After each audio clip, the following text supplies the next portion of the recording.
Good morning students ਜਿਵੇਂ ਕਿ ਤੁਸੀਂ ਜਾਣਦੇ ਹੋ ਕਿ ਸਾਡੇ ਪਿਛਲੇ ਲੈਕਚਰ ਵਿੱਚ ਅਸੀਂ ਪੰਜਾਬੀ ਦਾ 4th ਚੈਪਟਰ ਸਟਾਰਟ ਕੀਤਾ ਸੀ, ਜਿਸ ਦਾ ਨਾਂ ਸੀ ਸਾਇੰਸ ਸਿਟੀ।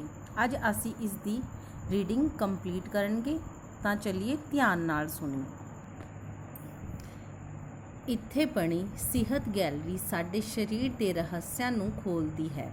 ਇਸ ਗੈਲਰੀ ਦੇ ਅੰਦਰ ਵੜਦਿਆਂ ਹੀ ਸਭ ਤੋਂ ਪਹਿਲਾਂ ਨਜ਼ਰ ਪੈਂਦੀ ਹੈ 12 ਫੁੱਟ ਉੱਚੇ ਦਿਲ ਦੇ ਮਾਡਲ ਉੱਪਰ, ਜਿਸ ਦੇ ਵਿੱਚ ਲੰਘਦਿਆਂ ਤੁਹਾਨੂੰ ਦਿਲ ਦੀ ਅਸਲੀ ਧੜਕਣ ਦੀ ਆਵਾਜ਼ ਸੁਣਾਈ ਦੇਵੇਗੀ। ਇਸ ਤੋਂ ਇਲਾਵਾ ਇੱਥੇ ਪਾਰਦਰਸ਼ੀ ਮਨੁੱਖ ਥੀਏਟਰ ਵਿੱਚ ਸਾਨੂੰ ਆਪਣੇ ਸਰੀਰ ਦੇ ਸਾਰੇ ਅੰਗਾਂ ਦੀ ਕਿਰਿਆ ਦਾ ਪਤਾ ਲੱਗਦਾ ਹੈ। ਸਾਡਾ ਦਿਲ ਦਿਨ ਵਿੱਚ ਕਿੰਨੀ ਵਾਰ ਧੜਕਦਾ ਹੈ, ਅਸੀਂ ਕਿੰਨੀ ਵਾਰ ਸਾਹ ਲੈਂਦੇ ਹਾਂ, ਇਸ ਬਾਰੇ ਇਹ ਪਾਰਦਰਸ਼ੀ ਮਨੁੱਖ ਸਾਨੂੰ ਬੋਲ ਕੇ ਦੱਸਦਾ ਹੈ। HIV ਏਡਜ਼ ਪ੍ਰਤੀ ਲੋਕਾਂ ਨੂੰ ਜਾਗਰੂਕ ਕਰਦੀ ਇੱਥੇ ਇੱਕ ਵੱਖਰੀ ਕਿਸਮ ਦੀ ਗੈਲਰੀ ਬਣਾਈ ਗਈ ਹੈ, ਜਿਸ ਵਿੱਚ ਇਸ ਬਿਮਾਰੀ ਦੇ ਲੱਛਣਾਂ ਤੇ ਕਾਰਨਾਂ ਬਾਰੇ ਵਿਸਥਾਰਪੂਰਵਕ ਚਾਨਣਾ ਪਾਇਆ ਗਿਆ ਹੈ। ਇਸ ਵਿੱਚ ਕ੍ਰੋਮੋਸੋਮ, DNA ਆਦਿ ਦੇ ਮਾਡਲ ਵੀ ਰੱਖੇ ਗਏ ਹਨ।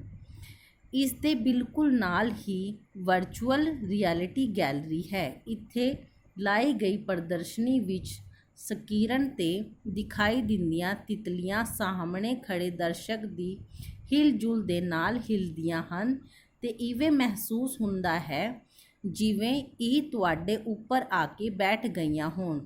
ਇਸ ਤਰ੍ਹਾਂ ਹੀ ਇੱਕ ਹੋਰ ਪ੍ਰਦਰਸ਼ਨੀ ਵਿੱਚ ਦਿਖਾਈ ਦਿੰਦੇ ਦਿਲਕੁਸ਼ ਬੁਲਬੁਲਿਆਂ ਦੇ ਅਸੀਂ ਆਪਣੇ ਪਰਛਾਵੇਂ ਦੀ ਸਹਾਇਤਾ ਨਾਲ ਛੱਲੇ ਵੀ ਬਣਾ ਸਕਦੇ ਹੋ, ਜੋ ਇੱਕ ਚੁਣੌਤੀ ਭਰਪੂਰ ਕੰਮ ਹੈ। ਪਰਛਾਵਿਆਂ ਤੇ ਆਧਾਰਿਤ ਪ੍ਰਦਰਸ਼ਨੀਆਂ। ਵਰਚੁਅਲ ਸੈਂਡ ਪ੍ਰਦਰਸ਼ਨੀ ਇੱਕ ਇਸ ਤਰ੍ਹਾਂ ਦੀ ਪ੍ਰਦਰਸ਼ਨੀ ਹੈ ਜੋ ਤੁਹਾਨੂੰ ਇਹ ਅਹਿਸਾਸ ਕਰਵਾਉਂਦੀ ਹੈ ਕਿ ਜਿਵੇਂ ਤੁਸੀਂ ਰੇਗਿਸਤਾਨ ਵਿੱਚ ਹੋ ਅਤੇ ਰੇਤ ਤੁਹਾਡੇ ਉੱਪਰ ਆ ਰਹੀ ਹੈ। ਇੱਥੇ ਤੁਸੀਂ ਰੇਤ ਨੂੰ ਵੱਖ-ਵੱਖ ਰੂਪ ਵੀ ਦੇਖ ਸਕਦੇ ਹੋ। ਇੱਥੇ ਚਮਤਕਾਰੀ ਫੁੱਲਾਂ ਦੀ ਪ੍ਰਦਰਸ਼ਨੀ ਵਿੱਚ ਲੱਕੜੀ ਦੇ ਫਰਸ਼ ਤੇ ਪੈਰ ਰੱਖਣ ਨਾਲ ਫੁੱਲ ਖਿੜਨੇ ਸ਼ੁਰੂ ਹੋ ਜਾਂਦੇ ਹਨ। ਜਦੋਂ ਇਹਨਾਂ ਦੇ ਕਾਹਲੀ ਪੈਰ ਰੱਖੋਗੇ ਤਾਂ ਇਹ ਬੱਦਲਾਂ ਦਾ ਰੂਪ ਧਾਰਨ ਕਰ ਜਾਣਗੇ। ਇੱਥੇ ਤੁਸੀਂ ਮੇਕਅਪ ਨਾਲ ਸਿਰਫ 2 ਮਿੰਟ ਵਿੱਚ ਹੀ ਬੁੱਢੇ ਨੂੰ ਜਵਾਨ ਤੇ ਜਵਾਨ ਨੂੰ ਬਜ਼ੁਰਗ ਬਣਾ ਸਕਦੇ ਹੋ। ਦਿਨੋਂ ਦਿਨ ਗੰਭੀਰ ਹੁੰਦੀ ਜਾ ਰਹੀ ਬਿਜਲੀ ਦੀ ਸਮੱਸਿਆ ਦੇ ਹੱਲ ਲਈ ਇੱਥੇ 3 ਕਰੋੜ ਏਕੜ ਵਿੱਚ ਊਰਜਾ ਪਾਰਕ ਬਣਾਇਆ ਗਿਆ ਹੈ। ਸਾਇੰਸ ਸਿਟੀ ਦੇ ਇਸ ਹਿੱਸੇ ਵਿੱਚ ਸਿਰਫ ਸੂਰਜੀ ਊਰਜਾ ਦੀ ਹੀ ਵਰਤੀ ਜਾਂਦੀ ਹੈ। ਸੰਗੀਤ ਕੁਰਸੀ ਤੇ ਬੈਠਦਿਆਂ ਹੀ ਇੱਥੇ ਮੀਂਹ ਪੈਣਾ ਸ਼ੁਰੂ ਹੋ ਜਾਵੇਗਾ ਕਿ ਇੱਕ ਮਿੱਠੀ ਜਿਹੀ ਸੰਗੀਤਕ ਧੁਨੀ ਸੁਣਾਈ ਦੇਵੇਗੀ। ਇਹ ਇੱਕ ਅਦਭੁਤ ਨਜ਼ਾਰਾ ਹੈ। ਇੱਥੇ ਹੇਠਾਂ ਖੜੇ ਹਾਥੀ ਦੀ ਸੁੰਡ ਤੇ ਪਾਣੀ ਪਾਉਣ ਨਾਲ ਹਾਥੀ ਪਾਣੀ ਸੁੱਟਦਾ ਦਿਖਾਈ ਦਿੰਦਾ ਹੈ। ਪਣ ਸ਼ਕਤੀ ਕੇਂਦਰ ਊਰਜਾ ਪਾਰਕ ਦਾ ਮੁੱਖ ਆਕਰਸ਼ਣ ਹੈ। ਇੱਥੇ ਰੱਖਿਆ ਗਿਆ ਰਣਜੀਤ ਸਾਗਰ ਡੈਮ ਦਾ ਮਾਡਲ ਵਿਸ਼ੇਸ਼ ਖਿੱਚ ਦਾ ਕੇਂਦਰ ਹੈ। ਇੱਥੇ ਵੱਖ-ਵੱਖ ਮਾਡਲਾਂ ਰਾਹੀਂ ਸਮਝਾਇਆ ਗਿਆ ਹੈ ਕਿ ਪਾਣੀ ਤੋਂ ਬਿਜਲੀ ਕਿਵੇਂ ਤਿਆਰ ਕੀਤੀ ਜਾਂਦੀ ਹੈ।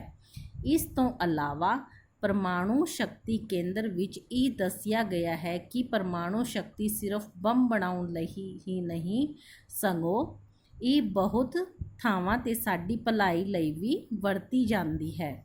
ਸਾਇੰਸ ਸਿਟੀ ਵਿੱਚ ਬਣੀ ਝੀਲ ਦੇ ਵਿਚਕਾਰ ਇੱਕ ਟਾਪੂ ਬਣਾਇਆ ਗਿਆ ਹੈ, ਜਿਸ ਤੇ ਡਾਇਨਾਸੌਰ ਦੇ ਲਗਭਗ 44 ਮਾਡਲ ਆਪਣੀ ਕਹਾਣੀ ਆਪ ਬਿਆਨ ਕਰਦੇ ਹਨ। ਫਾਈਬਰ ਦੇ ਬਣੇ ਇਹ ਮਾਡਲ ਲਗਭਗ ਕੁਦਰਤੀ ਲੱਗਦੇ ਹਨ। ਇਸ ਪਾਰਕ ਵਿੱਚ ਪੌਦੇ ਵੀ ਉਸ ਸਮੇਂ ਹੀ ਦੇ ਲਾਉਣ ਦਾ ਯਤਨ ਕੀਤਾ ਗਿਆ ਹੈ। ਜੰਗੀ ਹਥਿਆਰਾਂ ਨਾਲ ਸੰਬੰਧਿਤ ਗੈਲਰੀ ਵਿੱਚ ਰੱਖਿਆ ਗਿਆ MiG 23 ਅਗਸਤ 1980 ਵਿੱਚ ਬਣਾਇਆ ਗਿਆ ਅਤੇ 1981-82 ਵਿੱਚ ਭਾਰਤ ਹਵਾਈ ਜਹਾਜ਼ ਫੌਜ ਨੂੰ ਸੌਂਪਿਆ ਗਿਆ। ਇਸ ਨੂੰ ਆਪਰੇਸ਼ਨ ਬੈਰਾਸਟੈਕ ਅਤੇ ਕਾਰਗਿਲ ਦੀ ਲੜਾਈ ਵਿੱਚ ਵਰਤਿਆ ਗਿਆ। ਇੱਥੇ ਰੱਖਿਆ ਗਿਆ ਵਿਅੰਜਤਾ ਟੈਂਕ ਭਾਰਤ ਦਾ ਬਣਿਆ ਸੁਦੇਸ਼ੀ ਟੈਂਕ ਹੈ। ਇਹ ਟੈਂਕ 1971 ਦੀ ਜੰਗ ਵਿੱਚ ਵਰਤੇ ਗਏ ਸਨ। ਜਹਾਜ਼ ਵਿੱਚ ਬੈਠਣ ਦੀ ਇੱਛਾ ਅੱਜ ਹਰੇਕ ਦੀ ਹੈ, ਪਰ ਪੂਰੀ ਕਿਸੇ ਕਿਸੇ ਦੀ ਹੀ ਹੁੰਦੀ ਹੈ। ਸਾਇੰਸ ਸਿਟੀ ਵਿੱਚ ਰੱਖਿਆ ਗਿਆ ਸਵਾਤੀ L-3 ਹਵਾਈ ਜਹਾਜ਼ ਇੱਥੇ ਆਉਣ ਵਾਲਿਆਂ ਦੀ ਇਹ ਇੱਛਾ ਪੂਰੀ ਕਰਦਾ ਹੈ। ਇਹ ਜਹਾਜ਼ ਪੰਜਾਬ ਸਰਕਾਰ ਨੇ ਸਾਇੰਸ ਸਿਟੀ ਨੂੰ ਤੋਹਫ਼ੇ ਵਿੱਚ ਦਿੱਤਾ ਹੈ। ਇਸ ਦੀ ਵਰਤੋਂ ਜਹਾਜ਼ ਚਾਲਕਾਂ ਦੀ ਟ੍ਰੇਨਿੰਗ ਲਈ ਕੀਤੀ ਜਾ ਰਹੀ ਹੈ। ਸਾਇੰਸ ਸਿਟੀ ਵਿੱਚ ਸਾਇੰਸ ਆਫ ਸਪੋਰਟਸ ਗੈਲਰੀ ਵੀ ਹੈ। ਇਹ ਗੈਲਰੀ ਖੇਡਾਂ ਪਿੱਛੇ ਕੰਮ ਕਰਦੇ ਵਿਗਿਆਨਿਕ ਸਿਧਾਂਤਾਂ ਦੇ ਰਹੱਸਾਂ ਨੂੰ ਖੋਲ੍ਹਦੀ ਹੈ। ਕ੍ਰਿਕਟ ਵਿੱਚ ਬਾਲ ਕਿਵੇਂ ਸਪਿਨ ਹੁੰਦੀ ਹੈ ਸਮੇਤ ਖੇਡਾਂ ਵਿੱਚ ਹਾਕੀ, ਬਾਸਕਟਬਾਲ, ਵਾਲੀਬਾਲ ਆਦਿ ਪਿੱਛੇ ਕੰਮ ਕਰਦੇ ਵਿਗਿਆਨਿਕ ਸਿਧਾਂਤਾਂ ਨੂੰ ਇੱਥੇ ਵਿਸਥਾਰ ਵਿੱਚ ਸਮਝਾਇਆ ਗਿਆ ਹੈ। ਇਸ ਤੋਂ ਇਲਾਵਾ ਰੇਲਵੇ ਗੈਲਰੀ ਵਿੱਚ ਦਿੱਲੀ ਦੀ ਮੈਟਰੋ, ਜਾਪਾਨ ਦੀ ਬੁਲੇਟ ਟ੍ਰੇਨ, ਕਾਲਕਾ ਦੀ ਸ਼ਿਮਲਾ ਰੇਲ ਦੇ ਮਾਡਲ ਪ੍ਰਦਰਸ਼ਿਤ ਕੀਤੇ ਗਏ ਹਨ। ਇਸ ਪ੍ਰਕਾਰ ਵਿਗਿਆਨ ਅਤੇ ਮਨੋਰੰਜਨ ਦਾ ਇਹ ਅਨੋਖਾ ਸੰਗਮ ਅੱਜ ਸਾਰੇ ਵਿਦਿਆਰਥੀ ਜਗਤ ਲਈ ਇੱਕ ਚਾਨਣ ਮੁਨਾਰੇ ਦਾ ਕੰਮ ਕਰ ਰਿਹਾ ਹੈ। ਸਟੂਡੈਂਟ, ਇੱਥੇ ਤੁਹਾਡਾ ਪੰਜਾਬੀ ਦਾ 4th ਲੈਸਨ ਕੰਪਲੀਟ ਹੁੰਦਾ ਹੈ। ਸਟੂਡੈਂਟਸ, ਤੁਹਾਡਾ ਅੱਜ ਦਾ ਹੋਮਵਰਕ ਇਹ ਹੈ ਕਿ ਤੁਹਾਨੂੰ ਇਹ ਸਾਰਾ ਲੈਸਨ ਇੱਕ ਵਾਰੀ ਫੇਰ ਧਿਆਨ ਨਾਲ ਪੜ੍ਹਨਾ ਤੇ ਸਮਝਣਾ ਹੈ। Thank you.